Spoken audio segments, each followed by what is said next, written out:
келдіңіздер факт-чекинг азаматтық журналист бағдарламасына. Бүгінгі тақырыбымыз қаржы нарығындағы интернеттік алаяқтық. Қаржы пирамидасының құрбанына айналудан қалай сақталуға?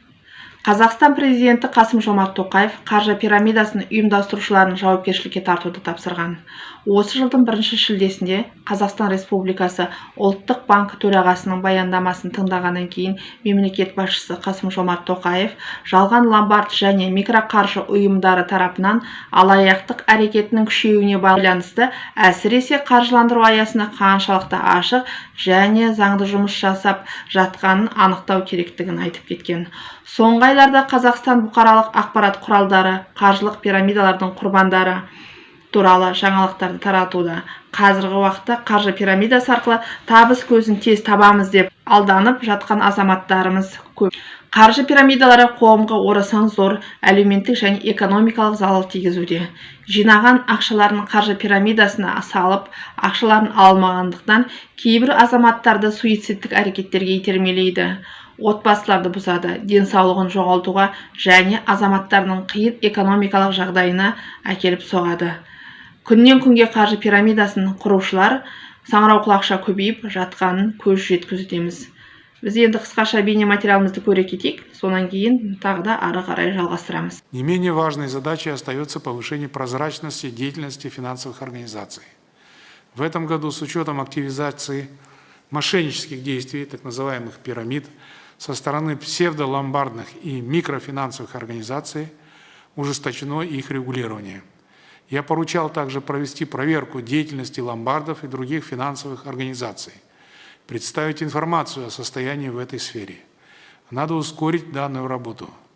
На основе анализа итогов проверок я поручаю агентству совместно с Генеральной прокуратурой внести предложение по системному улучшению регулирования в данной сфере и защите прав потребителей. Десятки людей собрались у здания департамента полиции в Алматы. Все они в разное время вложили деньги в инвестиционную компанию с оптимистичным названием «Лидер». Якобы занимались они торговлей биткоинами. Говорят, заманивали красивыми сказками. Обещали 30% от вложенной суммы каждый месяц. Равиля Хунова по совету знакомой внесла 3 миллиона тенге. Говорит, деньги нужны были на операцию сыну. Мадина Житканбаева, Инфозакон КЗ, Нұр-Сұлтан қаласында 2019 жылы мамыр айынан бастап отбасы мен жастарды қолдау қоры деген әлеуметтік жоба ашылған. Бұл жоба халыққа 3,7% пәтер алуға несие таратуда. Бірақ бұл жоба арқылы пәтер алатын әр азамат пәтер құнының 50%-ын құйып, 30 күн өткеннен кейін алады. Сонымен қатар, қаражат жоқ азаматтар осы жобаға адамдарды шақыртып, қорға қаржыны салдырып, алғашқы төлемақысын тауып жатқандар да бар көрінеді. Бұл жоба туралы ақпараттар тек әлеуметтік желілерде тарап жатыр, ресми түрде ақпарат жоқ. Бұл жоба қаржы пирамидасы деген ел арасында сұрақтар туындап жатыр. Осыған орай бұл қордың кооператив немесе қаржы пирамидасы емес екеніне қалай көз жеткізсек болады? Және 3,7% несиелеу тиімді ма?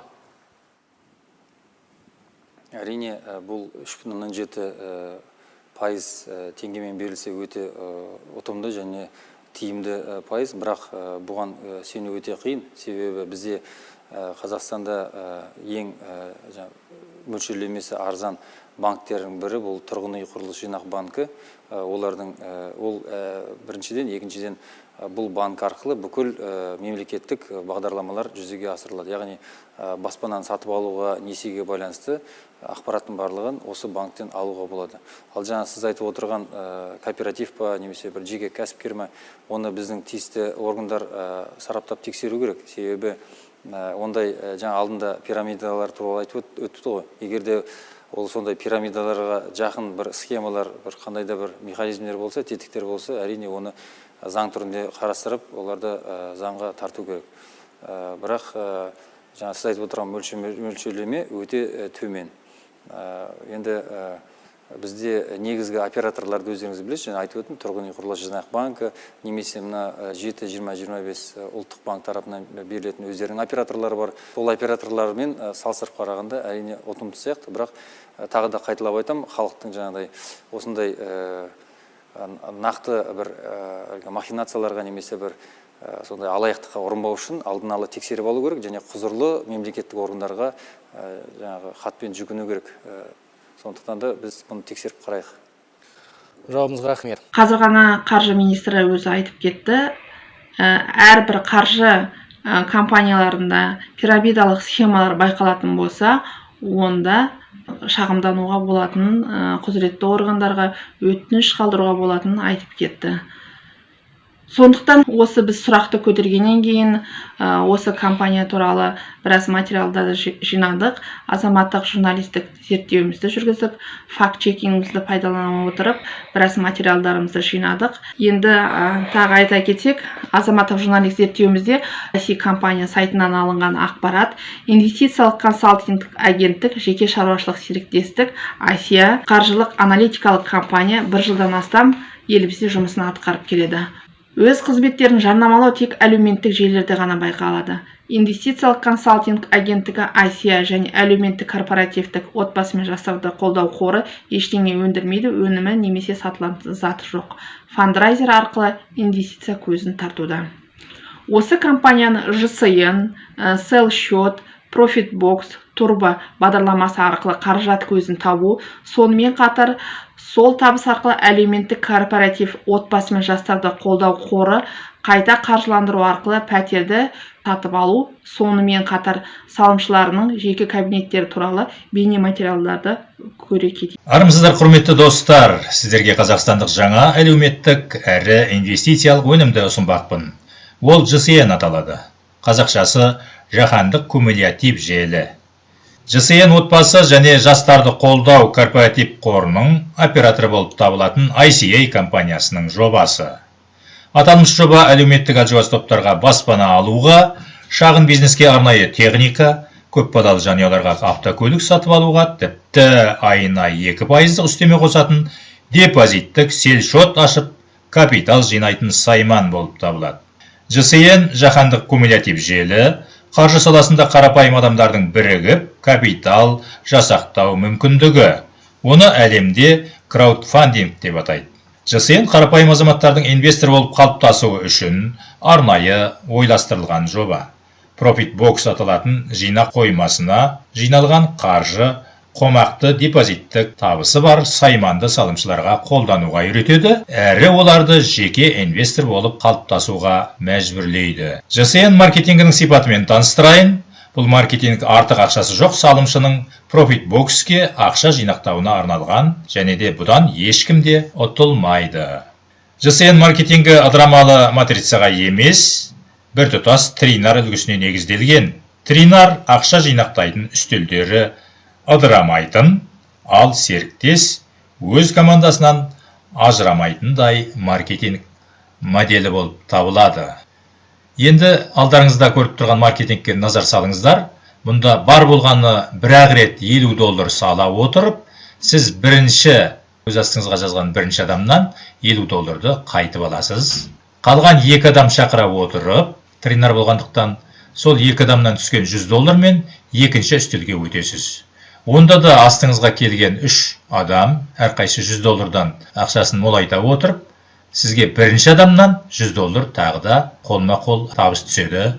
Сөйтіп, 3-ші столға көшкен кезде $200 мен 3-ші столда енді қолыңызға ақша түспейді. Яғни әрбір 3 серіктесіңізден $200 жиналған $600 мен сіз 4-ші столге шығасыз. Ол жерде $600 бірінші адамнан сізге қолма-қол табыс береді. Қалған 2 адамның $600 түскен $1200 мен 5-ші үстелге орнығасыз. Бұнда да қолма-қол енді қолыңызға табыс түспегенмен, бұлардың әрқайсынан 3 серіктесіңіз $1200 сізге табыс табуға мүмкіндік бере отырып, 6-ші үстелге өтесіз. Бұнда $3600 табысты қолма-қол шығарып аласыз. Қалған $3600 2 орыннан $7000 табыспен сіз 7-ші соңғы үстелге өтесіз. Сөйтіп барлығы $50 ғана сіз $21000 табыспен машинаға немесе автокөлікке салатындай, болмаса селл-счет ашып, соны толтыратындай табыс таба аласыз. ЖСН маркетингі 6-ші үстелде сақиналанады. Яғни, сіз 6-ші үстелге келген кезде, ол жерден сізге $50 2 лонмен сіз 1-ші үстелден тағы да табыс табу жолын бастайсыз. Сондай-ақ тағы да бір $100 клонмен сіз екінші столдан да тағы табыс орнын аласыз. Сөйтіп 3 орынмен сіз тағы да әлгі алдыңғы өзіңіз сатып алған пакеттің жолындай әр қайсысына $21,000 табатындай табысты басып өтесіз. Серіктес ЖСН маркетингінде салған өз жарнасын ешқандай жоғалтпайды. Өйткені ол қалай бір адамды өзіне жазса болды, сол бойда салымын толықтай қайтарып алатынын айтқан болатынбыз. Одан әрі ол салған $50-дан 420 есе көбейтіп қаржы жинақтай алады. Сөйтіп серіктес бір рет $50 салып, қолма-қол $4,350 ақша алады. Оны мына өздеріңіз көріп тұрған 4 рет алынатын 4 столдан бәрін қосқанда $4,350 екен. Естеріңізге тағы да саламын. Енді осы ЖСН маркетингісінде жылжу жоғарыдан төмен қарай, мынау жасыл жебешікте көрсетілгендей, және солдан оңға қарай жылжитынын байқап отырсыз. Және мұнда, егерде сіздің бір серіктесіңіз енжар баяу жұмыс жасайтын болса, оның бір ғана шақырған адамына тағы да 2 адам үстіндегі тұрған серіктестен түсуі мүмкін, және тағы бір адам ол серіктестің үстінен де тасып төгіліп, яғни бос орынды жабу мүмкіндігі бар екенін назарыңызға саламын. Маркетинг бірде-бір тиынды, центті жемейді, өйткені ешқандай комиссия жоқ, ақша ұсталмайды, салынған жарна соңына дейін өз міндетін атқарып, қаржы жинақтау мен молайтуға қатысады. Маркетинг әрбір пакеттен клондар айналымын 7-ші үстелде тұйықтайды. Яғни мына барлық әрбір клон болсын, сатып алынған пакеттер болсын, осы 7-ші үстелде тұйықталады. Әрине тек қана $50 емес, кейбір серіктестер $100 да пакетін, $200 да пакетін алу мүмкіндігі бар, оған ешқандай тыйым салынбайды. Маркетинг әрбір пакетпен клондар айналымын 7-ші үстелде тұйықтайды да, салымшыға бір ғана айналымда 4 рет $21,000 мен барлығы $84,000 табыс әкеледі. ProfitBox'ке тіркелген серіктес өзінің менторына, яғни демеушісіне селс-шот ашуға да автоматты түрде тіркелетінін естеріңізге саламын. Яғни ProfitBox'ке тіркелген адам сіздердің соңыңыздан селс-шот ашуға да автоматты түрде тіркеледі. Ал енді селс-шотқа кеңесші болу арқылы сізде тағы бір табыс көзіне ие болатындай мүмкіндік бар. Ол тұрақты табысты бұл жобадан да табуға болады. Ол енді компаниясының партнерлары және ProfitBox мүшелері десем болады. Сіздерге айтайын деген жаңалығым бүгін 1-ші, 2-ші, 3-ші стол, 4-ші, 5-ші, 6-ші столда бізге келіп түскен ақшамызды көрсетейін дедім. Сол 6-ші столдан түскен ақша, мінекейіңіз, қай ID-дан келіп түскені көрініп тұр. 364-ші ID-дан $3,600 келіп балансқа түсті. Оны баланста мына жерден көре аламыз да.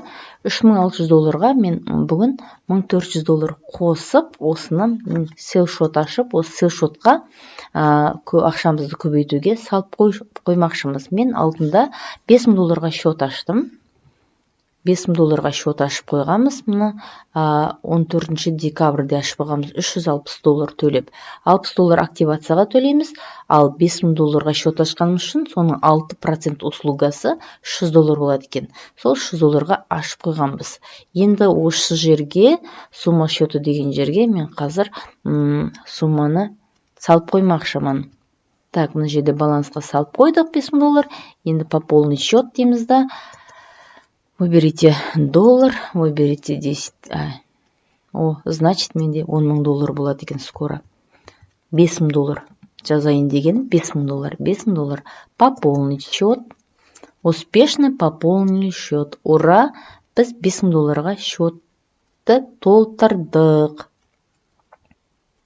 Яғни $5,000 размер счеты, $5,000-ға ашқан счетымызға $5,000 салып қойдық. Яғни бұл дегеніміз осы $5,000-ға айына 2% табыс көзі түсіп тұрады екен.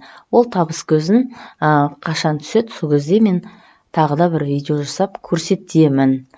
Біздің мінекей 24 февральда салдық $5,000. Енді осы жерде бізде событие деген жерде ай сайын түсетін ақшамызды көріп отыруымызға болады екен. Енді мен осы жерден маған қазір керекті қарызымды алатын болсам, онда займды іздейміз. Открыть счет, жерде счет ашу үшін болатын программа.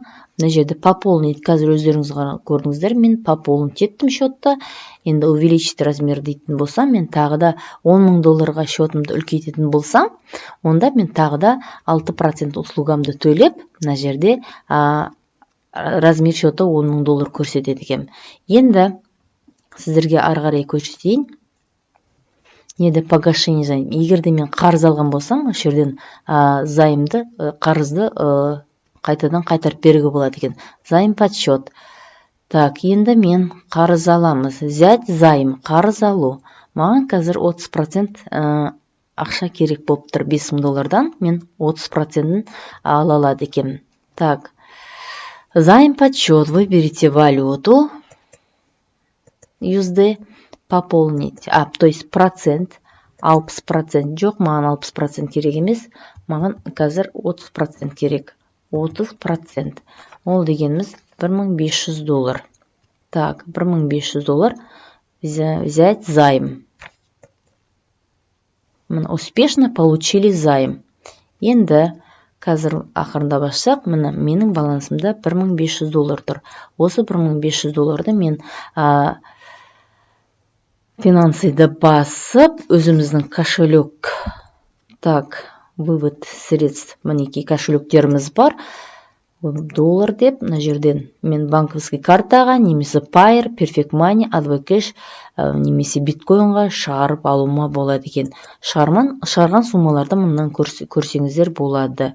История выплат. Мінеки Advocash пен 78 доллар, 149 доллар, 50 доллар, 200 доллар, 210 доллар деген сияқты мына жерден Advocash пен шығарып отқан жайымыз бар. Енді сіздерге мен келесі орынды көрсетейін. Келесі орнымыз бізде қазір келесі, яғни партнеріміз.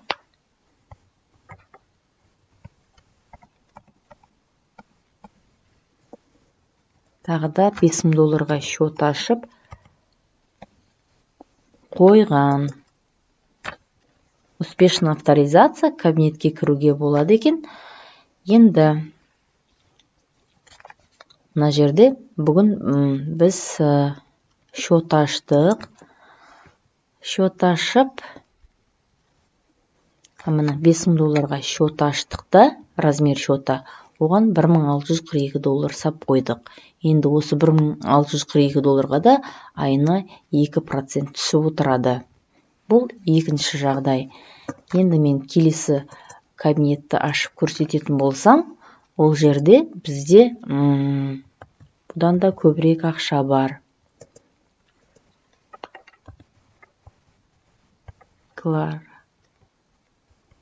908, 59, 56, 59, 56. Войти. Успешная авторизация. Мінеки. Бізде қазір баланста 0 болып тұр. Sell счет. Sell счет ашатын болсам, мына біздің размер счета 10 000 доллар. Яғни бұл жерге төленді 660 доллар. Яғни бізде 60 доллар активацияға бір рет төленеді, және біз өзімізге депозит счет ашқанымыз үшін 10 000 долларға, осыған біз 600 доллар услугасын төледік. Енді мен беймарал, жайбырақат 10 000 доллар счетқа салып қойсам болады екен. 10 000 долларға бізге айына 2% түсіп отырады. 2%-ымыз, яғни 200 доллар. Ай сайын шығарып алуға болады екен. Немесе мерде займ алатын болсам, мына жерде 10 000 доллардан 6 000 долларды қарызға алып, оны мен пәтерге немесе машина, автокөлікке салып программа бойынша автопрограммамен немесе баспана программасына қатыса аламын. Мінеки осы бүгінгі жаңалығым осы Profit Box-қа қатысып программасына, осы жерден біз керекті суммамыз, табысымызды тауып, және де селшотқа ақшамызды салып көбейтуімізге болады екен. Profitbox программасы өте жақсы, өте оңай. Сіздерде басқа видеода көрсетіп жатырмыз осы Profitbox программасын. Жақсы, сау болыңыз. Қарттың қызметтерімен танысуға болады. Мына жерде жилищный программа дегенді ашатын болсаңыз, мына жерде менің қызығып отырған жилищный программа пәтер алу. Егер де осы компаниядан сіз 120 айға, яғни 10 жылға қарыз алатын болсаңыз, мына жерде мысалы теңгемен ба или там доллармен ба есептейтін болсаңыз, мысалы 10 мың доллармен осы компаниядан қарыз алатын болсам, 3,7% жылына төлеп получить расчетты басамын. Значит, мына жерде маған шығады, ертең 23 декабрьден бастап 10 мың доллар қарыз алатын болсам, айына 145 доллар төлейді екен. Яғни күннен күнге мына алған қарызымда азайып отырады екен, төлейтін суммаларымда азайып отырады екен. Сөйтіп, мына жерде 120 айды түгелдей көріп шығуға болады. Можно сразу погашать тоже можно, то есть қарыздан құтылып тастап. Мысалы, мерде 2,5 миллион теңге қарыз алсам, 4%пен получить расчетты басамын, мен айына қанша төлемін? Так, 59.375 теңге, яғни 59.000-нан ары қарай азая береді. Ала төлейтін суммамызда және алған ақшамызда ары қарай азая береді екен, да? Уже сіз 60 айдың 60 айда уже сіз 41.660 теңге төлейсіз. Уже сіз мына қарыздан құтылып шығады екенсіз. Почти 4% деген уже копейка есептеледі. Так, енді мен сіздерді осы мына 2,5 миллион теңгемен 10 мың долларды қайдан алуға болады. Сондықтан мынандай компанияның халыққа көмек деген программасы бар. Оны Profitbox деп айтамыз. Осы компанияны журналист зерттеуімізді жүргізер алдында бізге осы компанияға салған қаражаттарын, салған ақшаларын салған азаматтар бізге хабарласып, бізден көмек сұрады. Енді сол кісілер туралы ақпаратымды айта кетейін. Мауленова Индира Жақсыбаевна деген кісі ЖСН программасы бойынша ол кісі қаражатын сол ЖСН бағдарламасына салып, өзінің астынан команда жинаған, бірнеше адам жинады. Ол бейнероликті де сіздерге көрсетіп, бәрін айта кетеміз. Сонымен қоса ол кісі өзі ол компанияға кіргенімен өзінің семьясында тартқан баласын Мауленов Сұлтанбек Жәнібекович баласында тіркеп, баласының артынан да сол компанияға ақша құйған. Бұл ЖСН бағдарламасы бойынша. Келесі, осы компанияға үй алам деп 50% қаражатын құйғысы келген Жангилбаева Жанат Ашеповна, бұл кісі сел счет ашқан. Сол құйған ақшасын қазір уақытта ала алмай отыр. Бізге хабарласқан себебі бұл компания туралы өзінде күдік болыпты ол кісіде. Біраз ақша құяйын деп ойладым дейді.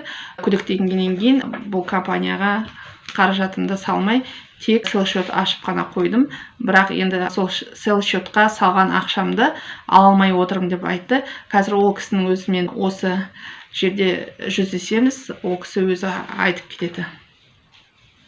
Онан кейін әлеуметтік бағдарлама бойынша отбасы мен жастарды қолдау қоры арқылы пәтер алам деген кісі бізге хабарласты. Осыдан 3-4 ай бұрын қаражат құйған ол кісі. Машрапов Әділбек деген кісі.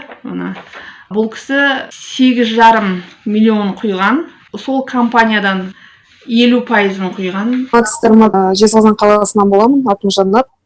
Осы естуім бойынша өзіміздің таныстарымыз үй алды деп көргенімнен осы интересоваться етіп біліп жүрдім, сұрап жүрдім.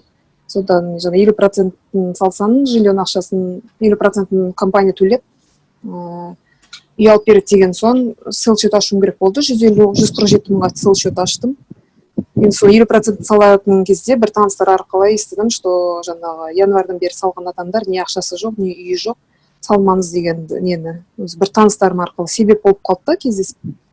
Содан салмай қойдым. Енді сол салған 147 мыңды ала алмадым. Өздеріне жазсам, бұл ондай компания емес, салу керексің шамалы. Хотя бы 50%-ын салмасаң да шамалы салып көр, өседі.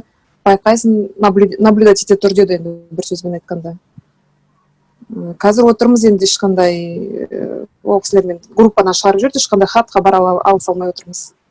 Енді соның ақшасын алатын жолдары болса деп едім, салған ақшаны хабарласпадым. Тек қана бір менеджері Айсұлу деген қызбен, өзіміз байланыста болған қызбен сөйлесіп едім. Ол кісі жаңағы перепискаларымды жіберіп отырды, Гүлбану Сапи деген кісіге. И ол кісіден ответ болмады. Бұл анандай компанияңыз, хочешь вложила, хочешь забрала деньги деген емес. Не істесе оны істесін, соттасын, пожалуйста, ақша қайтарылмайды деген хабар келді. Одан кейін мен ешқандай іздестірген де жоқпын. Былай қарап тұрсаңыз, енді 150 мың теңге ақша деген, ол мен 1,5 айлық жалақым, енді тоже далада жатқан ақша емес. Бейнематериалымызды көрдік. Енді осы бейнематериалда осы ICA компаниясында қаржы пирамидасы бар екендігіне көзіміз өзіміздің жетіп отыр. Бұдан бөлек тағы да көп материалдарымыз бар. Енді олардың бәрін салып, бәрін көрсетуге уақытымыз жетпейді. Сондықтан шағын ғана түсірілімдеріміз бар.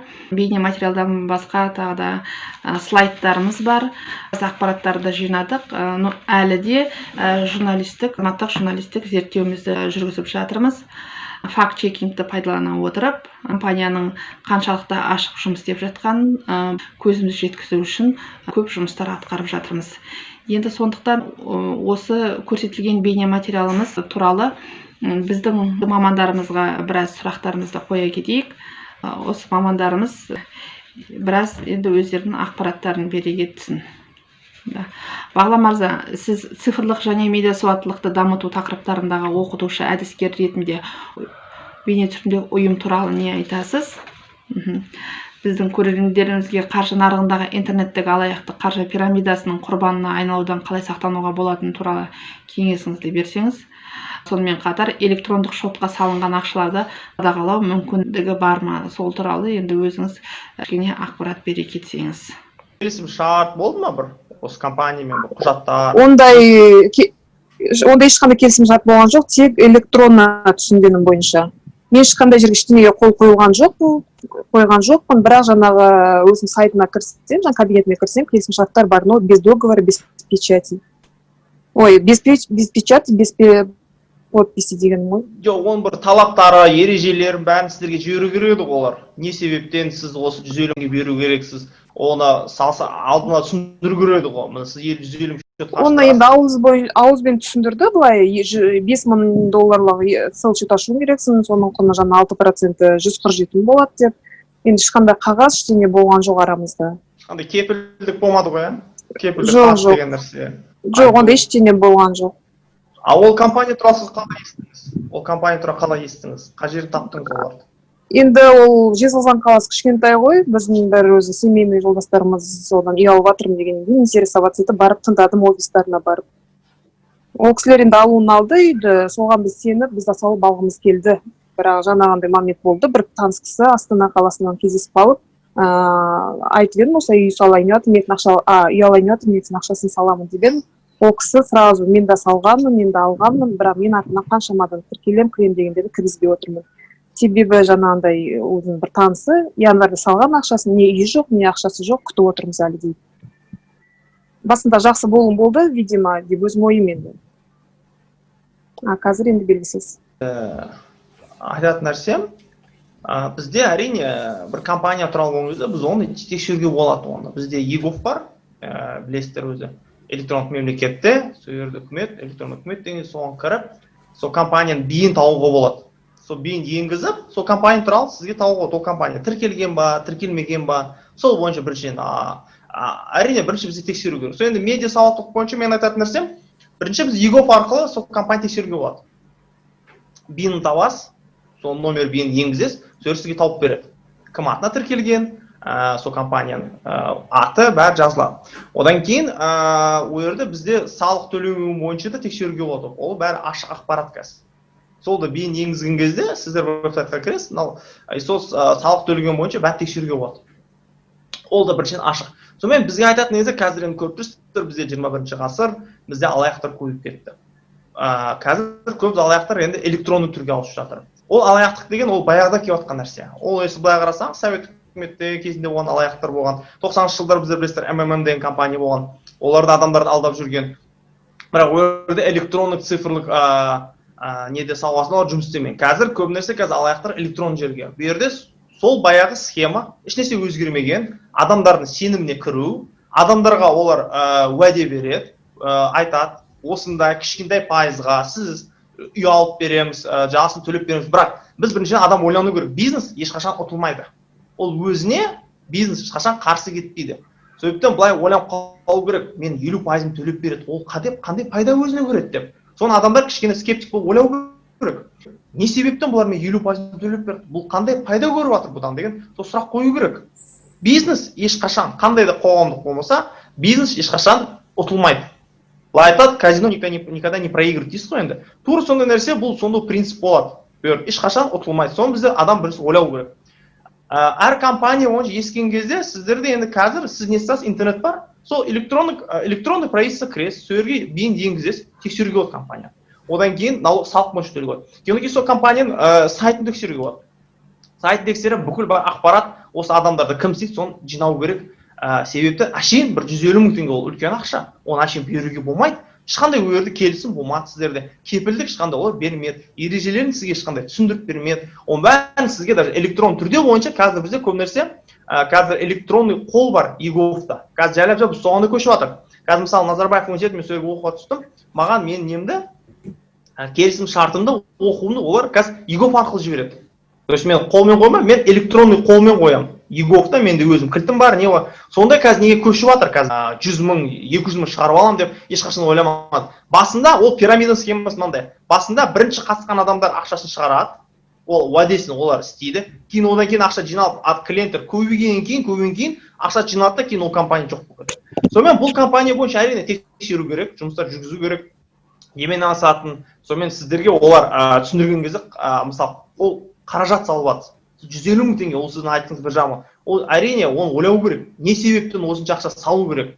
Ол не себептен? Оның ережелері болады. Ол ереженің бәрін сіздерге жіберу керек еді. Сіздерге түсіндіріп беру керек. Сол ақшаны кейін аласыз ба, аламайсыз ба? Соны алдын ала бізге ойлау керек. Мысалы, маған ақша керек болады. Мен сол салған ақшаны аламын ба, аламаймын ба? Бізде де қазір көп адамдар бізде мысалы ақша салады, фондтарға, қорларға, кейін ақшаларын аламай қалады, жүреді. Мысалы, банктерде де сондай жағдай болған, білесіз, Астана банктерде болған, ол жерде қиындық болды, нелер болды, көп адамдар депозитін аламады. То есть сондай нелерге адамдар ойлау керек. Қиын жағдай болып қалса, мен ақшамды қайта аламын ба, аламаймын ба? Сол ережелердің бәрін бірінші адам сұрақ қою керек. Себептен сіз өз ақшаңызды беріп жатырсыз. Ақшаны берген кезде сіз сұрақ қойып жатырсыз, себептен клиентсіз. Сіз клиенттерден сұрақ қою керексіз. Мен мына ақшаны берген кезде не себептен беремін?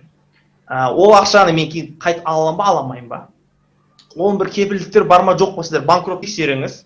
Ол заңдылық компания ма, заңдылық компания емес па? Екіншіден сұрақтар қойыңыздар. Не себептен мен ақша беремін? Қанша мен беремін? Қандай бұл жерде кепілдіктер бар? Мен ақшамды қайтара аламын ба, қайтара алмаймын ба? Сіздің компания жауып қалса, не бірнәрсе болып қалса, сондай сұрақтар қою, себепті сіз өз ақшаңызды саласыздар. Сондай мен айтатын нәрсем. Ол жеп жеңіл осындай бір кеңестерім. Сізден қараңыздар, енді көп адамдар көптірсе ақшасын ала алмай жүр. Компания болғанда олар әрине келісім шарттар болу керек еді. Ауызбен түсіндіріп, ондай бізде бизнес жұмыс істемейді. Бүкіл әлемде әр не қаламыз келісім болу керек. Электрондық түрде болады ма келісімдер, ЕГОВ арқылы мысалы бізде қазір сондай қазір кілттер ашып жатыр. Физикалық бетпен және юридический лицо дейміз, солармен бетонарда. Сондай нәрсе, әшейін ауызша түсіндіруге, былай бетіп ақшаны беріп, беру себептен ешқандай сізде кепілдік жоқ. Ол біріншіден. Үйтіп ондай сенуге болмайды. Екіншіден ешқандай ереже жібермеген сіздерге. Ережені түсіндіріп бермеген. Сондай енді, оны телефон көтермейді, не қылмайды. Уже жайлап, уже кішкене. Ешқандай кепілдік хат жоқ. Ешқандай келісім хат бермеген. Әшейін алды сіз ақшаңызды алып қойды. Квитокты берді ме сізге, Жанат? Мен осыны ақша алдық, түсті деп. Келді ме өзі? Шотқа ма, неге ма, мысалы, почтаға ма сізге келу керек қой. Мен осыны компания, осыны ақшаңыз келді деп. Или сіз ақшаны қалай жібердіңіз соны? Сұрақ бар еді Жанат сізге? Жанат? Ондай квитанция ештеңе болмады. Каспий Голд арқылы солардың бір руководительдеріне тоже директор по финансам ба, сол кісіге аудардым. Сол квитанция бар, чек. Перевод через Каспий Голд. Сіз оны бір жеке адам счетына жібердіңіз, иә? Иә, жеке адам счетына жібердім. Ол енді ондай переводтар болмайды, себептен. Кешіресіз, ол физикалық счетқа жібердіңіз, адамны, иә? Иә. Енді мен сізге айтамын, қараң, қоғамдық олар ешқашан физикалық счет қалмайды. Өрде ол жеке қоғамның өзі отдельный счеті болады, юридический лицо ретінде счет болады. Сөрге жіберіледі. Оған кезде сіз әшейін бір адам счетына жібере алмайсыз. ақшаны. Ол өзің бір тіркелген банкта, өзің бір арнайы бір банкі болады. Мысалы, студенттер бізде оқу төлеген кезде олар жеке адамға жібермейді ғой, дұрыс па? Олар банкқа барады, ол банкта осынысына университеттің несі банкты. Сондай болу керек еді. Значит, оларда бір өзің бір банкпен жұмыс істеу керек. Жеке адам счетына жіберуге ол болмайды. Осы айтып отқаныңызға рахмет. Осы біз естіп жатырмыз осындай жағдай бойынша. Себебі бізде көп жылда біз естімегенбіз осындай. Ол сізге біріншіден рахмет, осы айтқаныңызға бөліскеніңізге. Біз білеміз, кейін басқа адамдарға осы сіздің деңізін олар үйрене алады. Ол бізде өтінішке қарай бұндай биткойн өзі жалпы идеясы өрде қандай болған.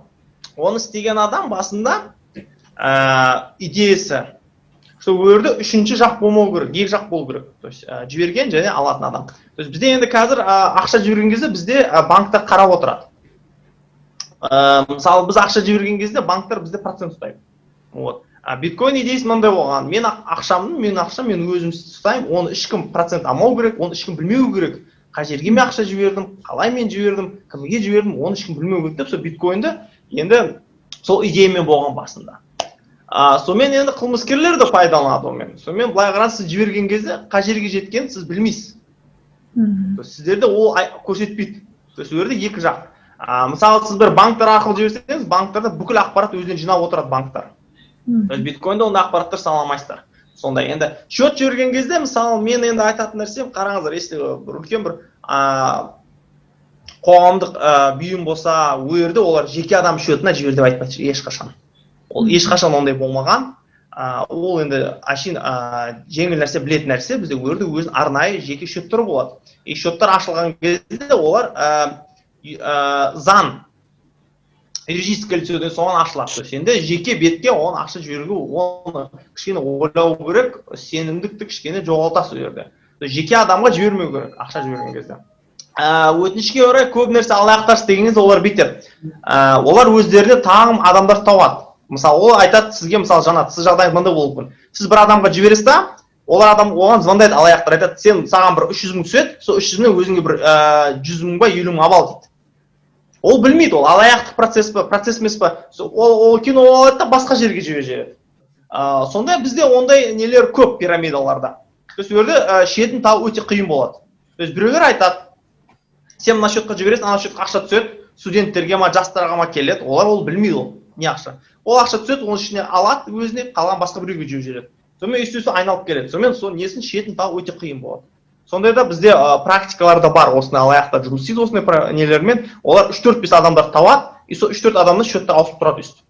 Ақша жүреді өстіп. Сонымен өстіп айналып, кейін уже алаяқтардың өздерін жетеді. Жанат жібергеніңізде Каспи счетқа жібергеніңізде сол адамның счетін сіз тауып аласыз. Мысалы, өрде сізге Каспиден айтады ғой, кімге кетті, фамилиясын, атын. Сол кісімен Жанатқа сұрақ, сіз хабарласып көрдіңіз ба сол кісімен? Ол кісі істейді ма сол банкта, қызметкер ма сол айтқан неңізде? Кезде банк емес, сол қоғамда енді. Иә, ол кісі сол қоғамда қызметкер, бірақ ол кісіге мен өзім хабарласпадым. Мен осы аяғын күтейін дедім, сосын барып тағы да көрерміз деп ойладым. Ол сіз сол жерде жұмыс істейтінін сіз қайдан білесіз соны? Мен сол қоғамға қатысқанда мені бір өздерінің общий чаттарына қосқан еді ғой. Соның ішінде сол кісіні жаңа Сағындық деген жігіт, сол жігітті суретмен түсіріп жіберді, қайда оқыды, қайда туылды, данылар, нешінші жылғы екен. Сол жерде жаңа директор, енді ұмытып тұрмын, бір ненің директор болды. В общем, бір отделдің өзінің жаңа компанияның ішінде. Финансовый директор сияқты. И мен сол кісінің счетына, сол кісінің телефон номері арқылы Каспи Голдқа аудардым.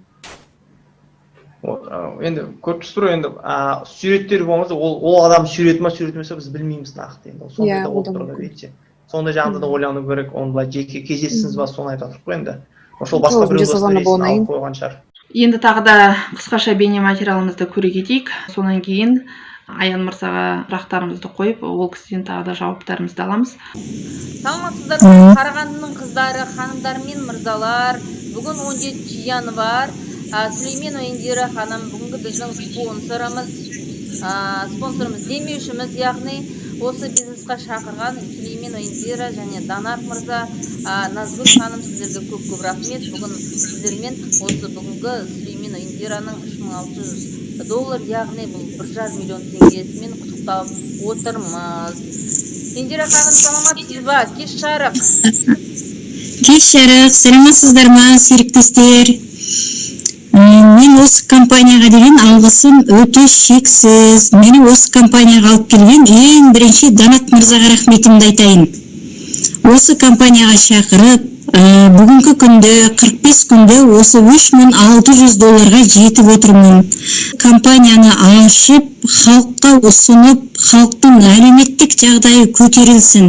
Халық қашанға дейін жылай береді деп бізге осы компанияны создавать етіп берген Гүлбану Сапия қызына көп рахметімді айтамын. Осы жобаны бастап, жобаны бізге ұсынған, қарапайым халыққа ұсынған. Мен бүгінгі күнде, құрметті серіктестер, $3600 шығып, өзім кереметтей қуанып тұрмын. Қуанышыма шек жоқ. Мені осы қуанышқа жеткізген өзімнің командама мың рет алғыс айтамын. Бұның ішінден менің өзімдің командамдағы Майра ханым, Назгүл ханым, Гүлсім ханым, Сайран ханым, Әділбек мырза бар, өзімнің жолдасым Талғат мырза бар. Сіз мына жерде балансыңыз құтты болсын, енді тезірегінде $20,000 шығып, бізге енді үлгі көрсетсеңіз жақсы болатын еді. Енді структураңызда қанша адам бар, лешниктеріңіз қаншау, жеке шақырған лешниктеріңіз қаншау, халыққа өте қызықты. Сіз мысалға 45 күнде жетіп отырмын деп тұрсыз, енді Алла қаласа сіз қазір осындай темппен бір аптада $20,000 шығайын деп тұрсыз. Сонымен сіздің структураңыз неше адам екен, сол елдер структураға көп адам сияқты керек деп кішкене сескен еді, сондықтан сіздің структураңызды көрсетіп жіберсеңіз структурада. Кнопкасы қараңызшы.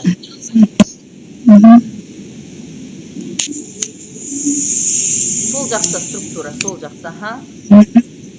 Аға, жақсы, міне басып отырмыз, күтіп отырмыз. Структура, жаңағы адам санын көрсететін. Адам санын көрсететін Қай жердегі структура? Каз келе жатырмыз.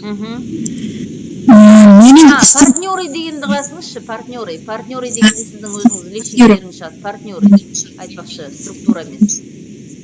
Партнеры. Кішкене төмен. 23 адам па сізде? Командаңызда? Менің командамда өзімден лично шақырған, приглашенный, өзімін лично шақырған адамым 7. 7 адам. Өзімнен шақырған адамдарым 7 адам. Енді команда бойынша қазір 1200-1300 ғана адам.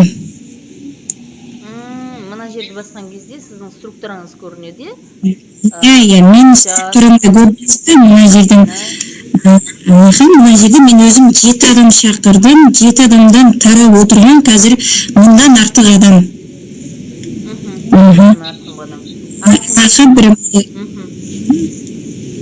Вдруг мұнға да жетпеуі мүмкін мына жерде ше? Сол жерде общий жаңа мен байқап қалдым да, 23 адам деп тұрғанға мен таңғалып қалдым да. Жоқ, олар селшот ашып кеткендер. Рантиемен істеп атқандар. Рантие ашып байып атқан адамдар ол жерде ше.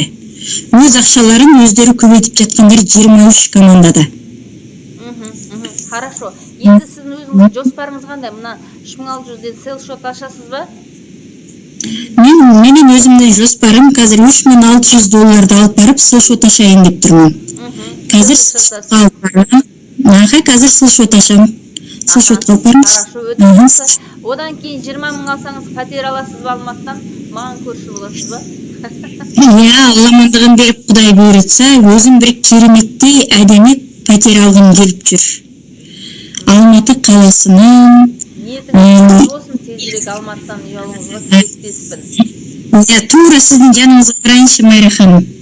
Хорошо. Қазір селшотқа алып барайын, мына пополнить счетқа.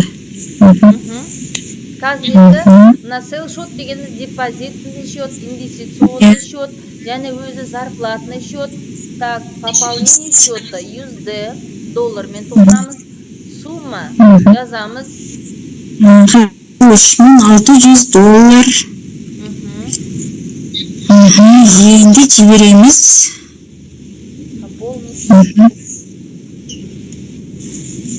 бисмилля деп жибердик. О, счетқа кетті. О, құтты болсын.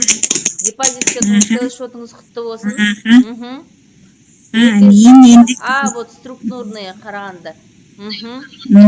Көрдім. Енді мына жерден пополнить счет. Енді счетыңызға түсті дейік, я 3600. Енді сіз жаңағы 60% қарыз ала аласыз ғой.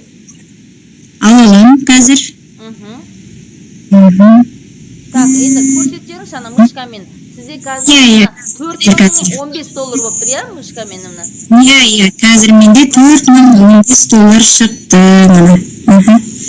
Көрдіңіз бе? Сіз мына шел шотыңыз $5000 дейін ашылған шел шот, я? Сізде қазір енді $4015 бар, осы $4015-дан сіз 60% қарыз ала аласыз. 60%-ін қазір қарыз аламын. Значит, увеличение размер счета, да? Да. Неге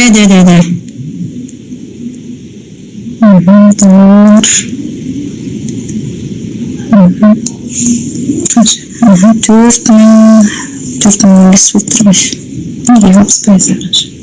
60%-ын өзге тоқтаңыз қазір. Қанша болады 60%? Жарады ғой. 2400 ба?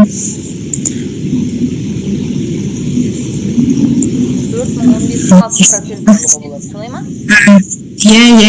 Увеличить размер счета. 2409 ба? Енді көбейту.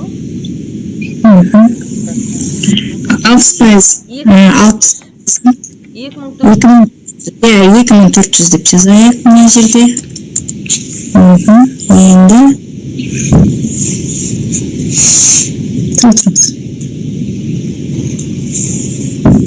дұрыс қой, мына жерде емес пе?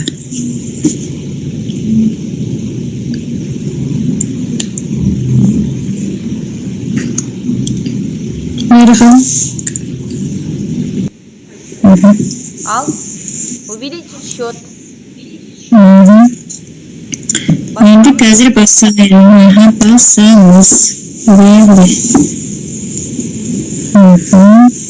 Ана, нені, ползноқты не тексіз? Соқсыз.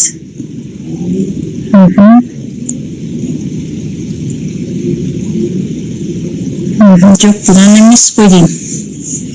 60% дейміз. Осы зайымын салған ақшамыздан 60%. Енді 60% шықты, енді соңына жазыңыз. Зайым. Тұр ғой, Зайым. 60% зайым алады екенсіз. Мына жерде өзі $2409 шығар. Аян мырза, заң ғалымдарының кандидаты заңгер маманы ретінде алданған салымшыларға немесе салушыларға заңға сәйкес қандай кеңесіңізді бере аласыз? Қаржыны салмастан нені аңғару, компаниядан алдын ала қандай құжаттар сұрау, сонымен қатар алданған салымшыларға не істеу керектігі туралы ақпарат беріп кетсеңіз. Подтверждение то, что бывшего спикера Баглана, в первую очередь, отдельно спасибо. Развернутая информация дал. Поддерживаю свою коллегу, скажу следующее. Вкратце, что такое финансовая пирамида? Финансовая пирамида – это форма инвестиционного мошенничества, которой доход образуется за счет поступления денежных средств от привлеченных новых инвесторов. Основные признаки финансовой пирамиды.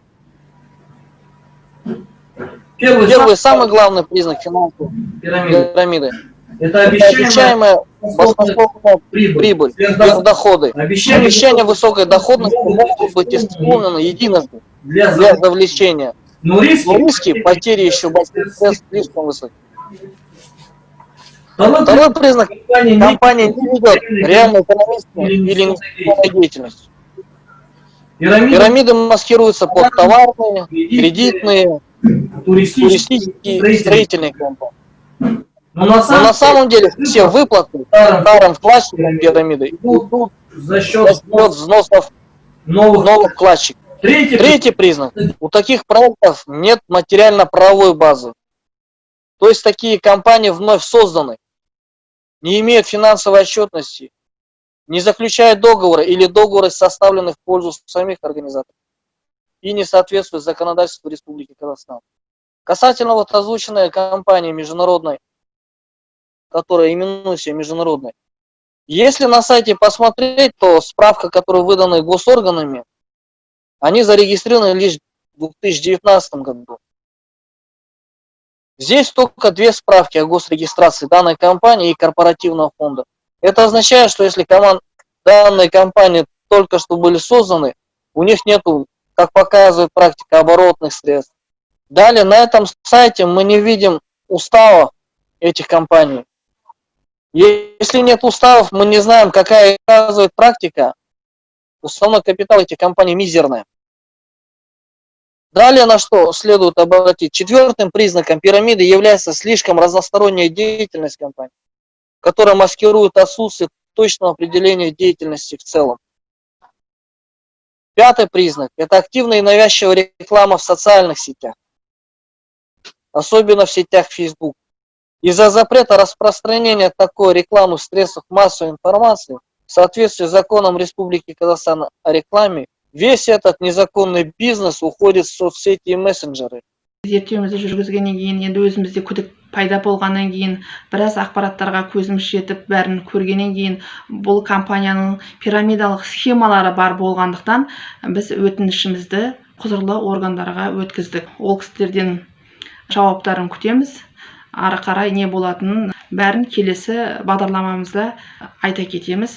Келесі бағдарламамызда компанияны кім құрған, кімдер артында тұрғаны туралы, оның лицензиясы бар жоқтығын, соның барлығын айтып, бәрін көрсете кетеміз.